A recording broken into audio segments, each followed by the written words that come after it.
Good afternoon, everyone. My presentation will be about functions of Dam Square, then and now. I will briefly talk about Dam Square in Amsterdam and its different purposes that it served throughout the ages. I will compare its original functions and purpose to the purpose that it serves today. First off, I will briefly discuss Dam Square in general, what it was built for and how it was originally used.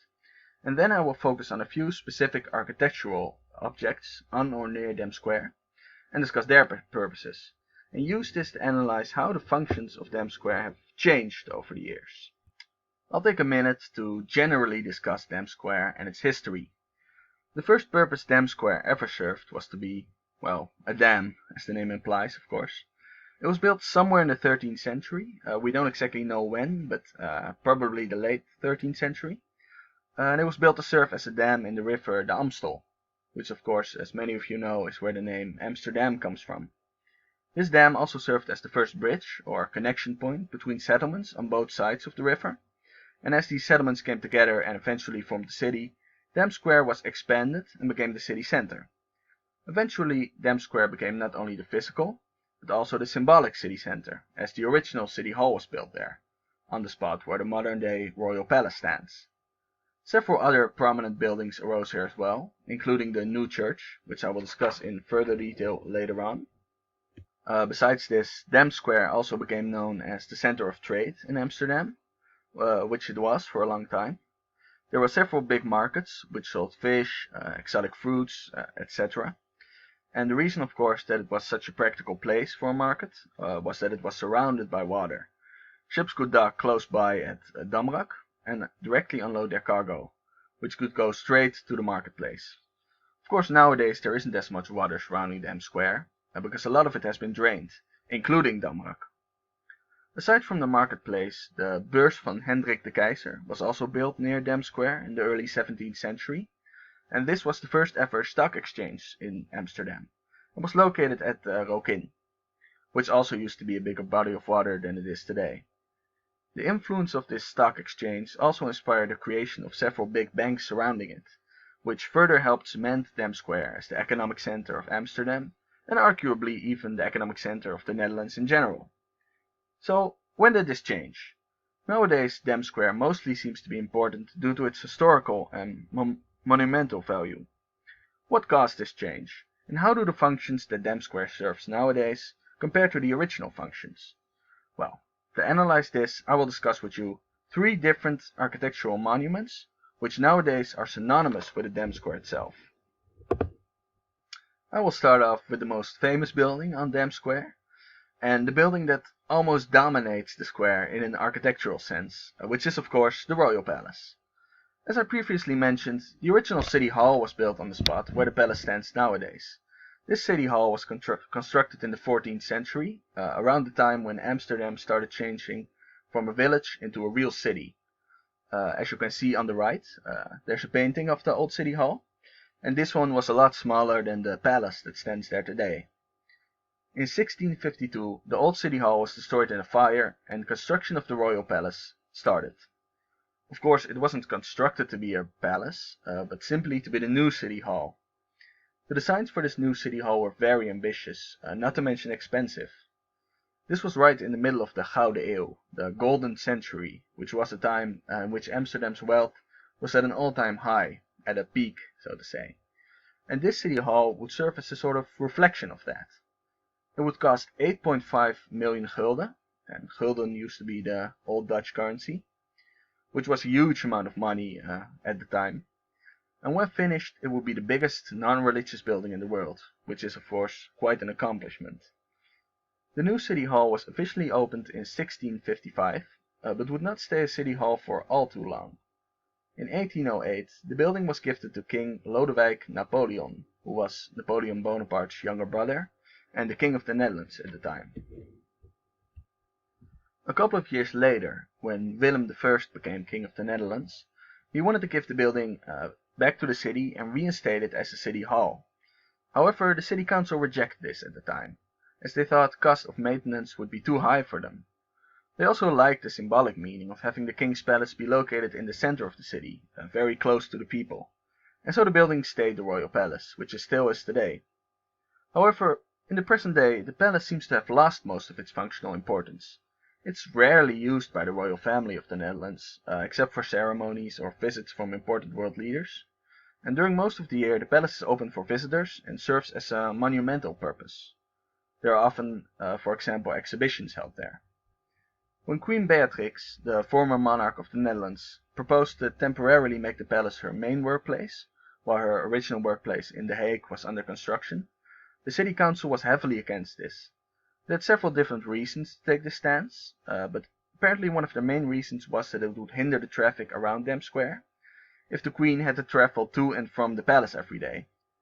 Amsterdam and the functions of Dam Square itself had changed, and there was no longer room for a functional royal palace in the middle of the city.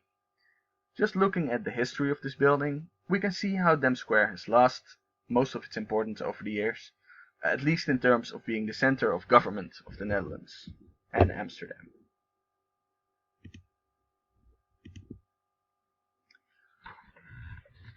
Another building on Dam Square I would like to discuss is the Nieuwe Kerk, or the New Church. This building began construction in the early 15th century, and different parts of the church were built at different times, in several different phases, actually. It was originally built to be a Catholic church, which of course meant that it had a very rich and fancy interior. However, the church had been the victim of several different fires over the years, and different parts of the church had to be restored or rebuilt several times. The church was also heavily hit during the Great Iconoclasm in 1566, known in Dutch as the Beeldenstorm, and little of its rich interior remained. The church was rebranded as a Protestant church, and during another fire in 1645, during which almost the entire building burned down, it was rebuilt in a Gothic style that we know today.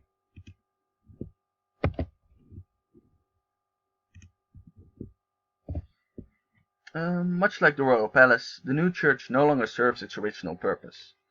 The secularization of the Netherlands reduced the influence that religion had on society, and thus once again maintenance costs of the building were too high to continue its use as a place for religious ceremonies. Instead, it became a cultural center, and like the royal palace, is often used for exhibitions. The church's organ is also used for concerts. However, one of the original functions of the new church that it still serves in modern day is to be the place of inaugurations for monarchs. This tradition started in 1814 and was honored most recently in 2013, when the current king of the Netherlands, Willem-Alexander, officially ascended the throne there. Several royal weddings have also been hosted there over the years, including the one of Willem-Alexander. Once again, when we look at this building, we can see how most of the original functions of the new church have been lost, and have been replaced by mostly ceremonial or cultural functions. Finally, I want to discuss a more modern architectural objects on Dam Square, at least modern compared to the other ones we have discussed. This is of course the famous National Monument. The idea behind the creation of a monument to commemorate victims of World War II was thought up shortly after the war ended by two Dutch soldiers. They presented their plan to the city council, who approved the idea, and while construction of the monument began, the city placed a temporary monument on Dam Square, which was of course a lot smaller than the eventual national monument would be. You can see it in the upper right corner. That was the temporary monument. This monument would stay there until 1965, and then it was replaced by the monument that we know today on May the 4th, which is Commemoration Day in the Netherlands. We have discussed how the royal palace and the new church have changed functions over the ages, but the National Monument is an example of an architectural object which was built to fit with the modern purpose of Dam Square.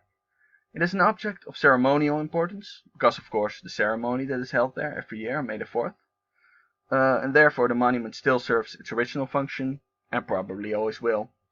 You can see in the lower right corner the ceremonial on May the 4th, which this year there weren't any people there, of course, which was really strange to see. The entire Dam Square was empty except for the people at the front, the Prime Minister and the King. So that was definitely strange to see this year. So in conclusion, I hope that this presentation has given you all some insight into both the original and the new functions of Dam Square. I've discussed how its status as the governing center has decreased when the royal palace became less and less important over the years. I've talked about the decrease of its religious importance when the new church changed functions during the secularization. And of course, Dam Square is also no longer the center of trade in the Netherlands. The water surrounding the square has mostly been drained to fit better with the new purpose of Amsterdam, for example to make space for the electronic tram lines. The evolution of Dam Square can almost be seen as a reflection of the city of Amsterdam itself. While it is still the capital of the Netherlands, our government and monarch are located in The Hague. But while the governing and religious and economic influence of the city have decreased, the city is still very much alive and blooming. It is remembered for its cultural and historic value, which is of course clearly demonstrated by the huge number of tourists that visit the city every year. Dam Square now serves the function of a retired city center, no longer as important as it once was, but it has now adapted and found new purposes. It is significant for us for very different reasons than it was all those years ago, when it was first constructed. This was my presentation. Thank you all for listening, of course. If there are any questions, I would very much like to hear it. Thank you.